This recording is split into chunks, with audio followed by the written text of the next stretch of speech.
existe en nuestra cultura un dicho que afirma detrás de un gran hombre siempre hay una gran mujer.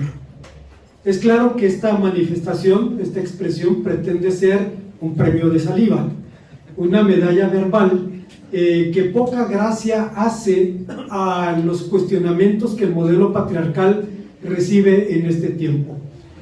Puedo recordar las palabras de una paisana mía, la periodista Nadia Ramírez, quien dice frase más horrible, misógina, decadente, pero real. Dice, porque a lo largo de los años las mujeres han estado detrás del hombre, lavando y planchando su ropa, la ropa que ellos llevan a sus conferencias de prensa, criando a sus hijos en común, para que los críos salgan en la televisión, sosteniendo los trofeos de sus padres, pulcros, bien vestidos y felices. Aunque no compartamos del todo los cuestionamientos a los valores tradicionales, es imposible negar la verdad que se expresa en estas palabras. Refleja en parte la innegable perversión del poder, una faceta del abuso eterno del fuerte sobre el débil. ¿Quién puede legitimar al machismo? ¿Cuál es la base bíblica para la violencia física, la violencia verbal, emocional o económica? Pero sorprendentemente, esta historia nos habla de mujeres realmente fuertes, de mujeres que literalmente, como decía el doctor King, arrancaron piedras de esperanza de la montaña de la desesperanza, de mujeres que por amor enfrentaron potestades. Nos dice también que las mujeres no solo pueden estar detrás de los hombres, pueden estar a su lado e incluso en algún momento pueden estar delante de ellos. Nadie puede dudar de la grandeza de Moisés. Rebasa los límites confesionales. Judíos, cristianos, musulmanes, apelamos a Moisés para validar nuestros mensajes. Es verdad que Moisés fue constituido por Dios como profeta, legislador, pastor y maestro, pero también es cierto que en el desarrollo de su vida las personas más importantes fueron mujeres. Su presencia, su amor, su influencia dejaron una impronta, una marca en la formación y el ministerio del padre de los profetas. Veamos quiénes fueron y cómo lo hicieron. Antes, hermanos, de pensar en las enseñanzas de este pasaje, quisiera mencionar algo. Mi hermano Estrada conoció a un hombre que era casi un enano, mediría 1,40 de estatura, pero tenía el síndrome de Napoleón. Era un hombre hiperreactivo a lo que él consideraba una forma de abuso y se convirtió en una característica de su vida. Se casó con una mujer de una estatura normal, una estatura promedio, obviamente muchos centímetros más alta que él, y se convirtió en un abusador física, verbal, económicamente. En teoría era evangélico, pero abusaba de su mujer. Y cuando su mujer decía algo en lo que no estaba de acuerdo, levantaba la mano y le decía, cállate porque si no te voy a dar tus cristianazos. Y le decía, y no chilles para que no des mal testimonio. Todavía le preocupaba el testimonio. Bueno, resultó que un día el autobús donde viajaba se cayó de un puente en 5 de febrero y el autobús se comprimió. Quedó con las ruedas para arriba y el techo se comprimió. Pero por la estatura el hombre salió sin mayores lesiones. Y entonces entendió que era una oportunidad que Dios le había dado, que pudo haber muerto y que Dios en su misericordia lo salvó. Y entonces se puso a cuentas con Dios, se puso a cuentas con su mujer y besaba donde ella pisaba. No encontraba forma de darle gracias a Dios por el amor y los cuidados de una mujer así. La realidad, hermanos, es que esto no es tan excepcional en el mundo, ni siquiera en el mundo evangélico, razón por la cual cuando vamos a la palabra de Dios, de pronto nos topamos que la influencia más grande y decisiva en la vida y en el ministerio del padre de los profetas fueron mujeres. Hay 3 grupos de mujeres. En el primero están Joquebed y Miriam, su madre y su hermano. La influencia de Moisés es reconocida incluso en el ámbito secular.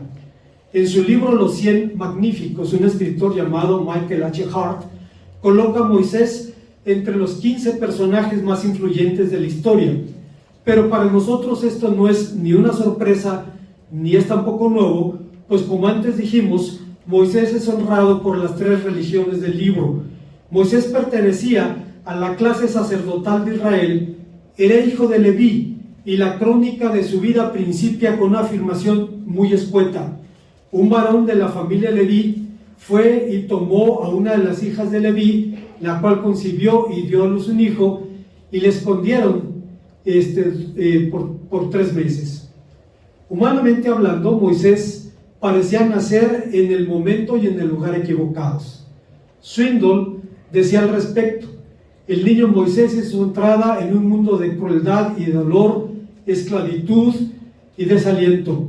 Comienza su vida en una época oscura, mucho después de la medianoche, en el momento más sombrío en la historia del pueblo judío hasta ese tiempo. La razón de estas palabras fue la política demográfica del faraón, para quien el crecimiento numérico de los hebreos era un asunto de seguridad nacional. Los conflictos étnicos y migratorios no son nuevos y para muchos son un tema hipersensible. Afortunadamente no todo el mundo piensa así. Hace unos años platicaba con Herr Jürgen Linding, el esposo de la hermana Rocío, un anciano migrante alemán, sobre la disminución de la natalidad de la población germánica en Alemania y el crecimiento de la población turca. Le pregunté si eso no iba a ser un problema en el futuro, y el hombre me dijo: realmente no lo sé.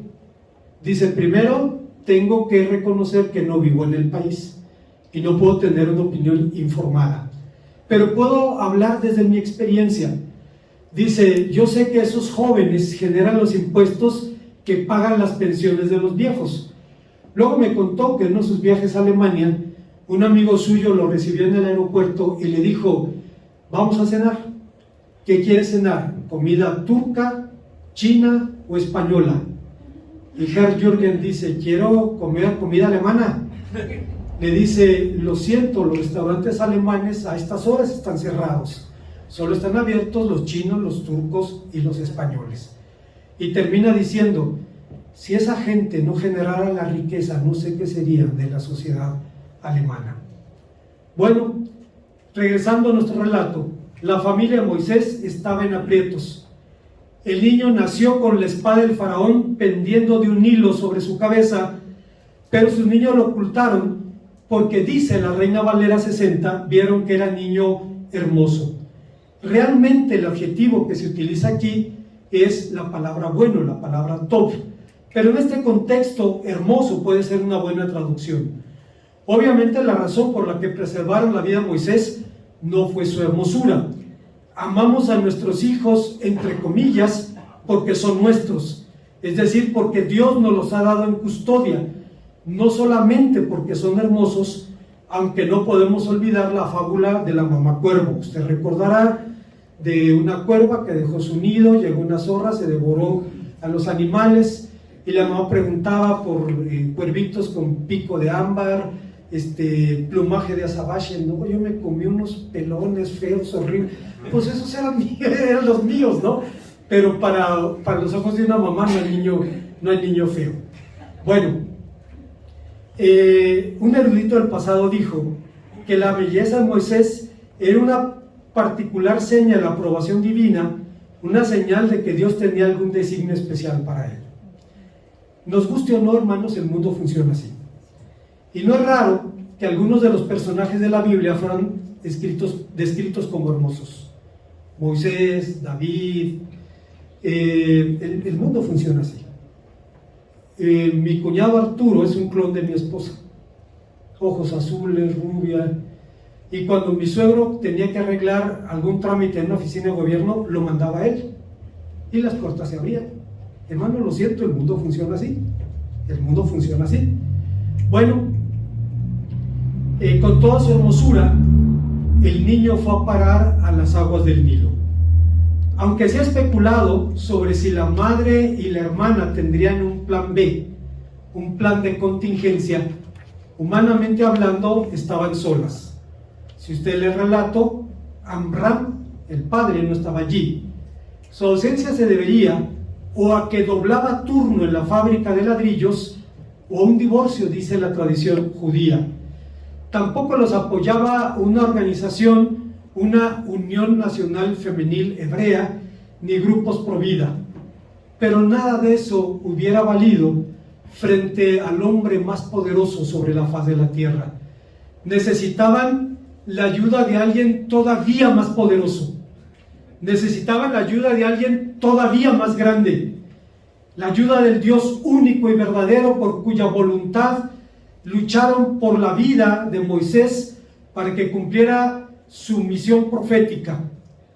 Cuán conscientes estuvieran de esto es discutible, pero es claro que tomaron las máximas precauciones para salvarlo. Impermeabilizaron una cesta de papiro, ¿cómo se llama? Junco triangular. Hicieron una cesta, la impermeabilizaron con brea, y dice la palabra, entre paréntesis, perdón, la palabra arca, la palabra tebá, solo se usa aquí y en Génesis 6, en la historia de Noé, y no creo que sea casualidad. Yo creo que ahí es una figura de salvación. Bueno, colocaron al niño allí, y dice la palabra de Dios, pero una hermana suya se puso a lo lejos para ver lo que acontecería. Esta madre y esta hermana resolvieron el eterno dilema de los creyentes: conciliar la providencia divina con la responsabilidad humana. Hicieron lo que estaba en sus manos para salvar al niño, lo pusieron en el agua y confiaron en la gracia de Dios. Su esperanza era como esa de la que alguien dijo: en lo que se refiere al mundo, la esperanza significa a menudo aguardar algo que todavía no se ve, pero sin la certeza de que se cumpla. Un hombre en una crisis económica puede decir, espero que todo salga bien, pero no tiene la seguridad de que ocurra así. Su esperanza no pasa de ser una ilusión. La esperanza cristiana también aguarda con ansia lo invisible. Toda esperanza trata con la esfera del futuro, pero lo que hace la esperanza cristiana diferente es que está basada en la promesa de Dios y por tanto es absolutamente cierta. La esperanza es fe que descansa en la palabra de Dios y vive en la eterna seguridad de que lo que Dios ha prometido se va a cumplir. Bueno, el niño fue recogido del agua y regresó al seno familiar. Pudo haber sido un día de fiesta, pero su madre no estaba para fiestas. La mujer invirtió cada instante de ese tiempo en la formación de la criatura y cuando menos le enseñó tres cosas: ¿quién es Dios? ¿Quién era Israel? ¿Y quién es Él? Las cosas más importantes de la vida las aprendemos en los primeros años. Una maestra, creo que es peruana, trabaja con las Naciones Unidas, Ana Lucía Campos, dice, y me fascina lo que esta mujer dice: el proceso de desarrollo humano es fascinante. Un enjambre de factores genéticos y ambientales influyen en el desarrollo cerebral, modelando la conducta, emociones y estructura física, habilidades cognitivas y personalidad, permitiendo así que el ser humano se adapte a su entorno. Es un proceso constructivo con una complejidad única en cada persona y que tiene como base indudablemente los primeros años de la vida. Y es verdad, hermanos, esto es determinante para la vida de un ser humano. En segundo lugar, el texto nos habla de otra mujer que fue determinante en la vida de Faraón, de Moisés, y fue la hija del Faraón. La hija del Faraón es una figura fascinante y elusiva. Se mueve entre los velos del mito y la leyenda. Se la ha identificado con distintos nombres y varios faraones. Mientras Flavio Josefo afirmaba que se llamaba Termutis, que es un nombre egipcio, en fuentes rabínicas dicen que se llamaba Bitya, y Eusebio Cesarea, el historiador cristiano, decía que se llamaba Merris. Sin embargo, la crónica bíblica se centra en Moisés y se centra en la redención de Israel. Al margen de su identidad, la mujer tenía, no obstante, un corazón de madre. Si hay algo que una mujer sana, a lo que una mujer sana no puede ser indiferente, es al llanto de un niño. Algo de su propio corazón puso Dios en el corazón de las mujeres para poder ser sensibles en esta situación. Dice la palabra de Dios, por curiosidad mandó una de sus criadas a ver qué había allí en el carrizal. Abrieron la canasta y el texto dice: y he aquí el niño lloraba. Nunca en la historia un niño lloró en el momento más oportuno y en las situaciones más favorables para poder de esa manera preservar su vida. Lo importante, hermanos, aquí es que la expresión teniendo compasión de él no describe un sentimiento, describe una acción. Dice que la mujer se apiadó e hizo algo por la criatura. Cifró tanto un sentimiento como una acción, y es justamente lo que la mujer hizo. Tuvo compasión del niño, lo adoptó, y ustedes saben, hermanos, adopciones cuando un niño crece en el corazón de una madre y no en su vientre. Pero note usted que no sacó al niño del agua para dejarlo en la orilla. Su enfoque pro vida no fue tan selectivo como el de tantos que con relucientes armaduras dicen luchar por el derecho de los niños a la vida, pero hasta allí. Te salvé, te cargué para la foto, pero no quieras más de mí, ni aspires a un mundo más justo, porque eso es comunismo. Recuerdo, hermanos, una mujer que fue violada, una jovencita en México, y quería abortar. Entonces las religiosas la convencieron de que no lo hiciera. Y bueno, no se deshizo de la criatura, pero ahora tenía que ser madre soltera en un contexto de abuso, de pobreza, etcétera, etcétera. Y algunas personas le dijeron: pues dile a las que te aconsejaron que te quedaras con la criatura, que hagan algo por ella ahora. Porque es como si la hija del faraón tomara a Moisés del agua y lo pusiera en la orilla. Tan sencillo como eso. Su enfoque pro vida no fue tan selectivo como la de tantos que con su reluciente hermosura dicen luchar por los derechos de los niños, pero hasta allí. En los hechos eso significa salvar a personas para condenarlas a vidas de miseria y de marginación. El enfoque pro vida de la princesa fue integral y a largo plazo. Se encargó del desarrollo del hijo ajeno como propio.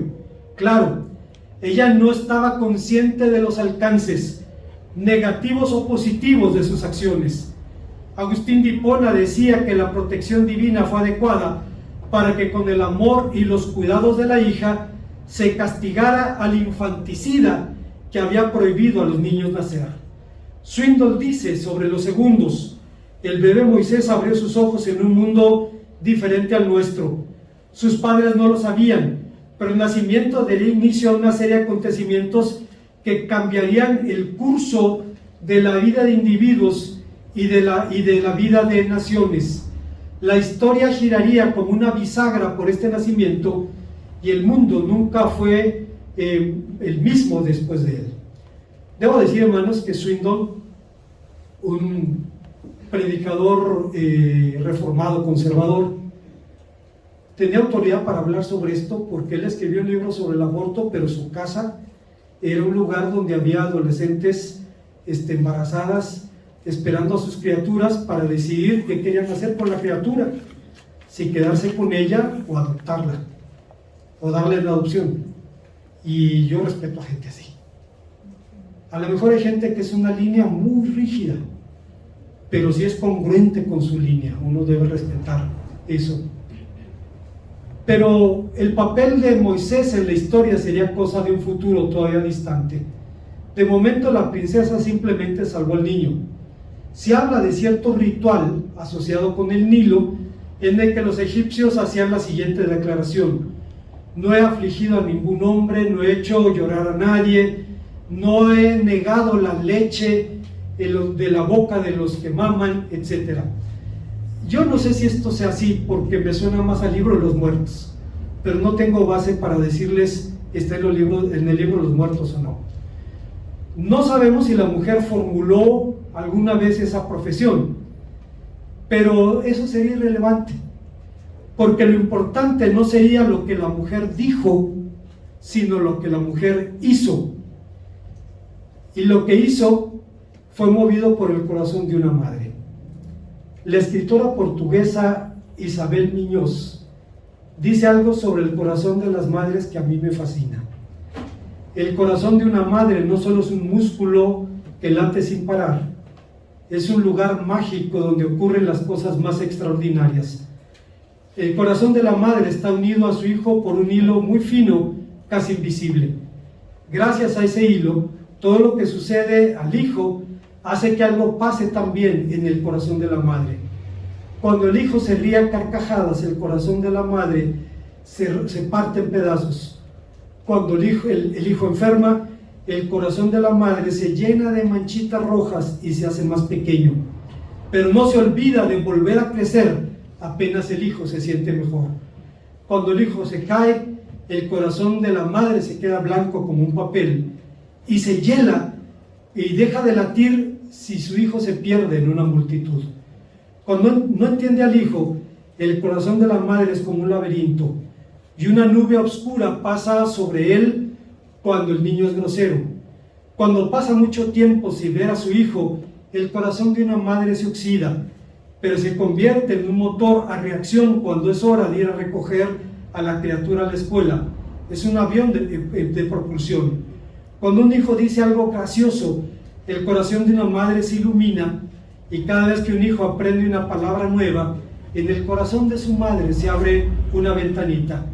Si un hijo hace una tontería, el corazón de la madre se convierte en un volcán en erupción. Pero cuando un hijo necesita ayuda, es una campana que repica sin parar, y si alguien quiere hacer daño al hijo, del corazón de la madre salen garras y dientes afilados. Yo pensaba, hermanos, en esta idea de Isabel Miñós, sobre esa conexión que hay del corazón de una madre a su hijo. Y voy a hablar de esto porque lo vi. De otra manera, creería que es superstición u otras cosas. Mi suegra tenía una conexión con mi esposa y con mi cuñado. Y cuando algo les pasaba, yo lo sabía. Ella lo sabía. Llamaba: ¿qué pasó, Arturo? ¿Estás bien? No, choqué. ¿Qué pasó, Sofía? Había y era entre los tres. Cuando había una inquietud se comunicaban y sí, se confirmaba que era cierto. Si no lo hubiera visto, yo diría: esa es superstición. Pero es real, hermanos. Existe, es una conexión que no podemos entender, pero está allí. Por ese hijo, el corazón de dos madres estuvo dispuesto a desafiar al hombre más poderoso sobre la faz de la tierra, y salieron victoriosas. Hay una tercera enseñanza que encontramos en el pasaje. Estamos hablando de las mujeres de Moisés, y en tercer y último lugar el texto nos habla de Zipporá y la Cushita, sus mujeres. En 1932 el muralista mexicano David Alfaro Siqueiros se exilió en Estados Unidos debido a la persecución del gobierno mexicano. Aunque en la revolución Siqueiros había combatido en el ejército constitucionalista, el bando vencedor, se distanció del régimen resultante porque creía que había traicionado los ideales de la revolución y porque sus propios ideales se iban radicalizando. Siqueiros ametralló la casa de Diego Rivera, queriendo matar a Trotsky. Entonces se convirtió en un radical. Tenía dos opciones: la cárcel en México, el exilio en Estados Unidos, y decidió ir a la ciudad de Los Ángeles. Y en ese lugar, un día tocó una puerta para pedir un plato de comida, y conoció allí a Ángela Arenal, la mujer de su vida, guardando el sentido de proporción. Algo similar sucedió con Moisés. Él también había derramado sangre por sus convicciones. Si usted recuerda Éxodo 2:12, dice que cuando vio a un egipcio maltratando a un hebreo, Moisés lo mató.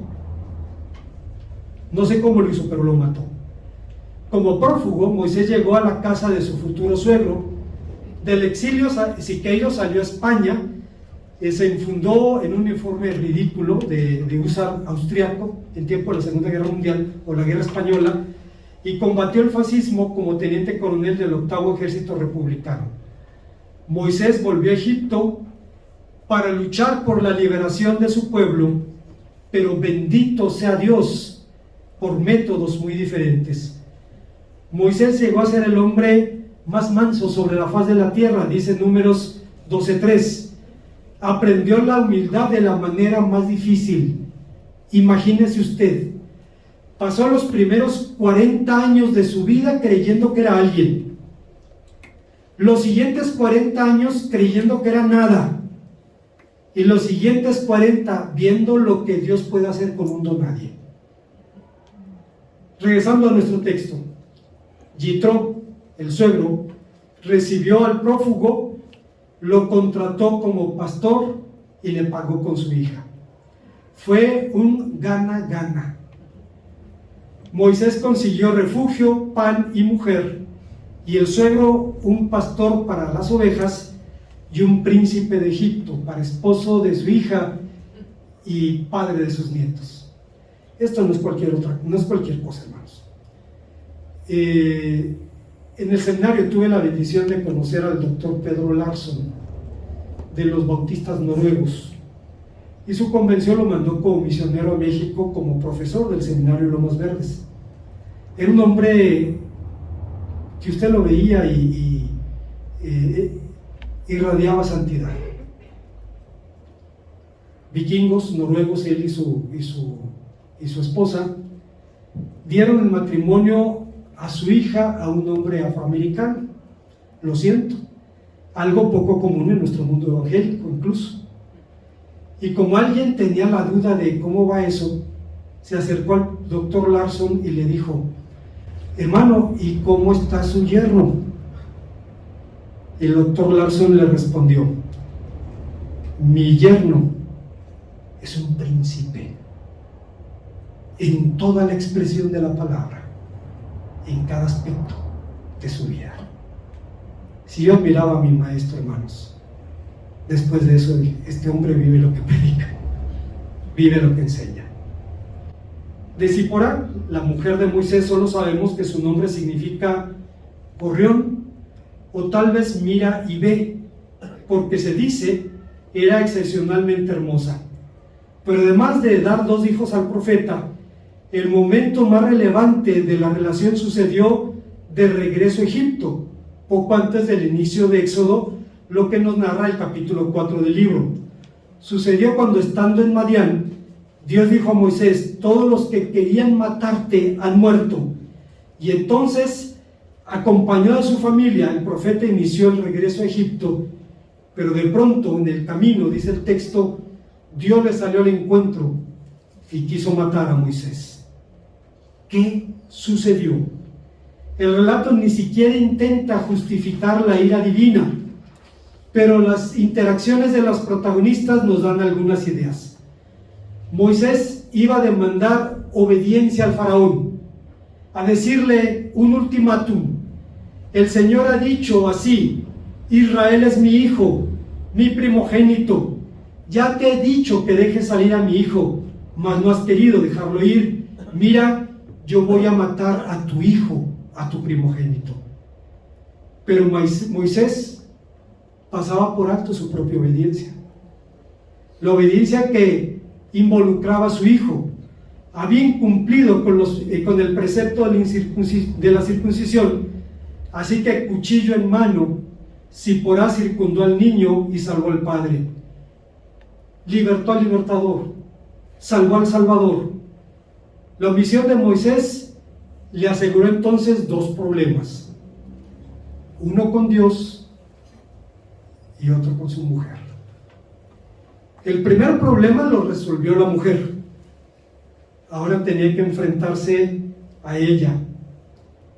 Y ay, hermanos, se dice que cuando una mujer se enoja, el diablo se calla, se sienta y escucha. Es más, va por agua bendita por si la mujer se sale de control. Y lo vemos en las palabras de la mujer. Tomó el pedernal, el prepucio del hijo, miró a Moisés a los ojos y le dijo: Hatem Damim, marido de sangres, valiente protector, tenemos aquí. Le reprochó que había salvado su pellejo con la sangre de su hijo. Y había ese reproche allí. Pero esta vez Moisés fue sabio. Se lo tragó sin chistar. Como se dice en inglés, el placer fue todo suyo. Pero gracias a Dios por esa mujer. Tomó la responsabilidad del marido en el momento crítico. Y es que lo reconozcamos o no, en los tiempos de crisis los hombres solemos dejar que las mujeres sientan y toman decisiones emocionales por nosotros. Están mejor equipadas, entrenadas para manejar los sentimientos. No tienen cuevas como nosotros tenemos, donde escondernos y encerrarnos. No cambian un sentimiento por otro como nosotros lo hacemos. Cambiamos, por ejemplo, temor por enojo.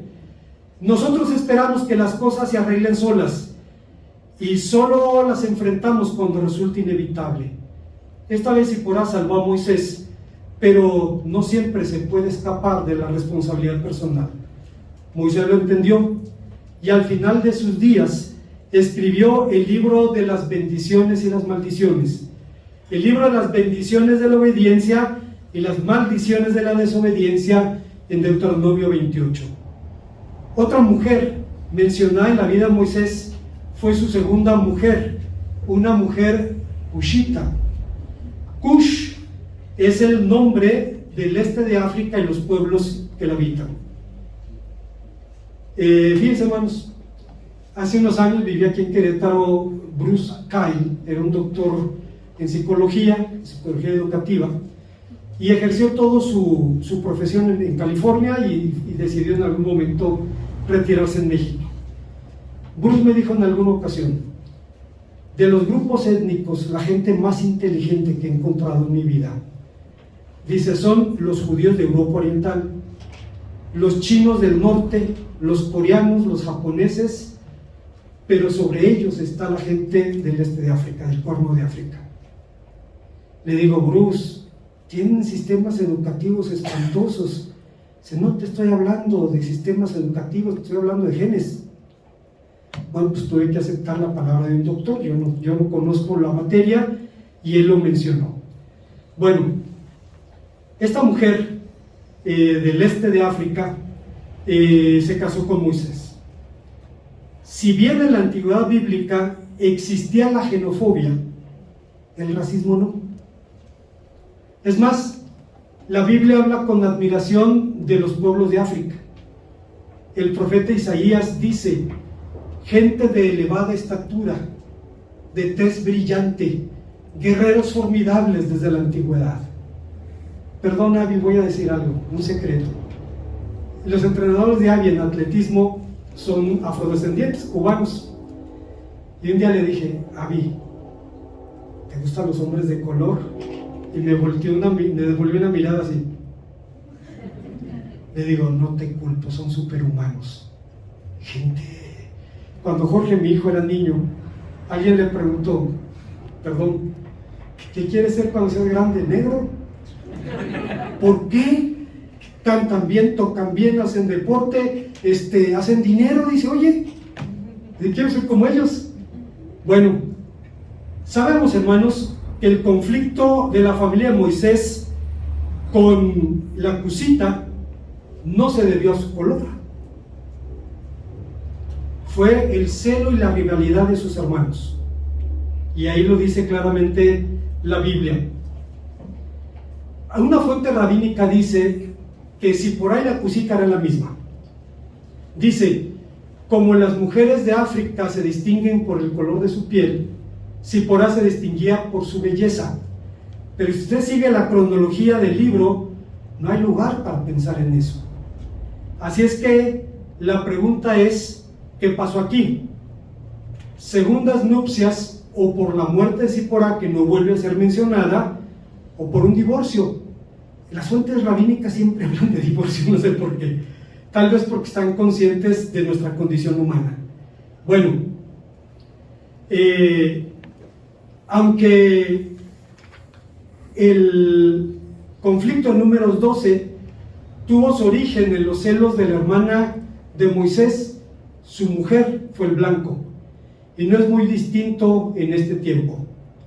Hace unos años, un hombre que quería correr al pastor de una iglesia estaba buscando aliados y habló con la propia esposa del pastor y le dijo con una voz dulce: hermana, el conflicto no es con usted, el conflicto es con el pastor. Y entonces ella le devolvió la misma voz dulce: hermano, si el conflicto es con mi esposo, entonces también es conmigo. No se trata, hermano, solo de lealtad familiar, no se trata solamente de eso. En el plan de Dios el matrimonio es mucho más que la lealtad del uno al otro, y poco lo dirían mejor que Bonhoeffer cuando afirmó: el matrimonio es más que el amor del uno por el otro. En el amor tú piensas en el cielo de tu propia felicidad, pero el matrimonio te coloca en una posición de responsabilidad con el mundo y la humanidad. Tu amor es una posesión privada, pero el matrimonio es más que algo personal, es una posición y un cargo. Obviamente, debió haber más mujeres en la vida de Moisés. Usted recordará las parteras, quienes cometieron un crimen de lesa majestad, un crimen contra el rey, y salvaron la vida de las criaturas hebreas. Cuando comparecieron ante la autoridad máxima del país, dijeron que la razón era que las mujeres hebreas eran el sueño de cualquier ginecólogo. Las criaturas nacían rápido y sin ningún problema. Hermanos, esto es cierto, por ejemplo, con las mujeres campesinas en México. Llevan vidas muy duras y sus partos son relativamente rápidos y sin complicaciones, debido a una vida llena de esfuerzos físicos. Podemos recordar a esas mujeres. Podemos recordar a su hermana Miriam, quien en sus brazos lo llevó a su madre, lo regresó al seno materno e incluso sirvió como profetisa en el Éxodo. Pero como toda relación significativa, la relación de Moisés con Miriam fue fuente de alegrías y de tristezas. Cuando tu relación es superficial, buenos días, ¿cómo estás? Bien, gracias a Dios, nunca sales herido. Cuando amas de a de veras, vas a salir herido. Así es. Y esto pasó en la relación de Moisés con su hermana. Podemos recordar a las hijas de Zelofehad, que ayudaron a Moisés a dar un rostro más humano a la ley, a encarnar una mayor justicia social, en concreto, a llevar al profeta a reconocer el derecho divino a la herencia paterna, de lo que nos habla Números 36. Y no fue casualidad que todo esto sucediera con mujeres, porque suelen ser las víctimas predilectas de la injusticia. En el norte de nuestro país todavía se escucha la frase: no le creas a la mujer que llora. Y la respuesta femenina: ni al hombre que promete. Y tienen razón. Las mujeres, hermanos, al ser víctimas de la violencia y del abuso, son gestoras imprescindibles para los avances sociales. Ahí están las madres de la Plaza de Mayo en Buenos Aires, las madres de desaparecidos en México y América Central, las patronas en Veracruz, que son las nuevas Sabinas, la encarnación de las heroínas mitológicas que detenían guerras. Como conclusión, debo aclarar que al hablar de las mujeres de Moisés, no estoy implicando aquí una relación de posesión o pertenencia, sino de tema. El tema es la presencia de las mujeres en la vida de Moisés, es la impronta que dejaron en su vida, sus valores y sus ministerios. El tema es cómo las mujeres caminaron a su lado, a veces incluso delante de él. Pero por interesante que sea nuestro relato, la realidad es que por causa de la condición humana, la interacción de hombres y mujeres no ha sido nunca sencillo. La solución del problema no está entonces en la buena suerte, conseguirte una buena esposa o un buen marido, ni en el buen corazón, ni en la evolución social, ni en el pensamiento progresista. Todo esto tiene su valor, hermanos, pero no cambia el corazón humano. Recuerdo hace unos 2 años, yo creo que una marcha feminista aquí en Querétaro, que rayonearon las paredes, pintarrajearon, rompieron vidrios, hasta que una chica acusó a una de las lideresas de ser abusadora de sus parejas. Y entonces la mujer, y estamos hablando de parejas femeninas, la mujer dijo, bueno, es que soy humana, pues esos son los argumentos que tú escuchas, pero ahora como te atañan a ti, ahora utilizas exactamente los mismos criterios que condenas. Así es que el pensamiento progresista, la buena suerte, el desarrollo social tienen su lugar, pero no cambian el corazón humano. Precisamos de una cirugía de reemplazo cardíaco, una cirugía hecha con un instrumento realmente poderoso y sobrenatural, del que el autor de la epístola a los hebreos dice, penetre los huesos, los tuétanos, y llegue al fondo de nuestro corazón, para volver a las raíces primigenias en el propósito de Dios para las relaciones humanas, para que juntos cultivemos desde allí frutos de justicia. Sobre dichas raíces, el relato de la creación contiene una afirmación singular.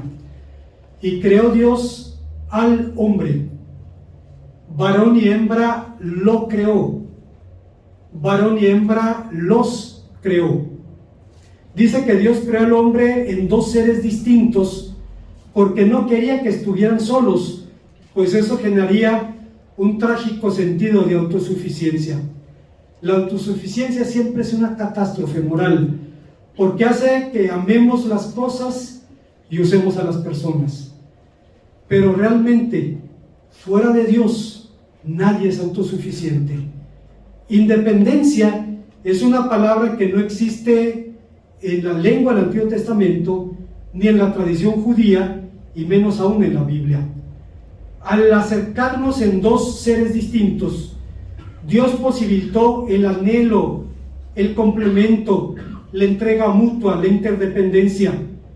No debemos estar solos, porque no tendríamos con quién compartir, no tendríamos a quién dar, no tendríamos con quién crecer, ni tampoco por qué esforzarnos. Dios tampoco nos creó como gemelos idénticos, y no lo hizo para potenciar el acto de dar. El receptor debe ser distinto del creador. Estaba platicando ayer en el seminario con Eli Araujo, y ella me dice, yo no conozco 2 personas tan dispares como mis padres. Lo único que tienen en común es la fe en Cristo, pero en su trasfondo, en su origen, en sus ideas, son radicalmente distintos, pero el amor de Cristo los ha unido. Cuando oí esto, le dije a Eli, el que se case contigo se va a caer para arriba. O sea, tienes esa capacidad de ver. Y la verdad es que ella tiene lo mejor de sus padres, el corazonzote de su papá y la firmeza y la sabiduría de su mamá. Dios los bendiga a estos hermanos. No tendríamos a quién dar, con quién crecer, tampoco por qué esforzarnos. Si ambos fuéramos idénticos, podríamos darnos el uno al otro, pero solo de forma limitada, solo en base a las necesidades propias, porque ambos tendríamos las mismas. Pero para ser verdaderos dadores, debemos tener en cuenta la necesidad del otro y no lo que queremos dar. Al dar a quien tiene necesidades diferentes, aprendemos a pensar, a dar en términos que no son nuestros por naturaleza.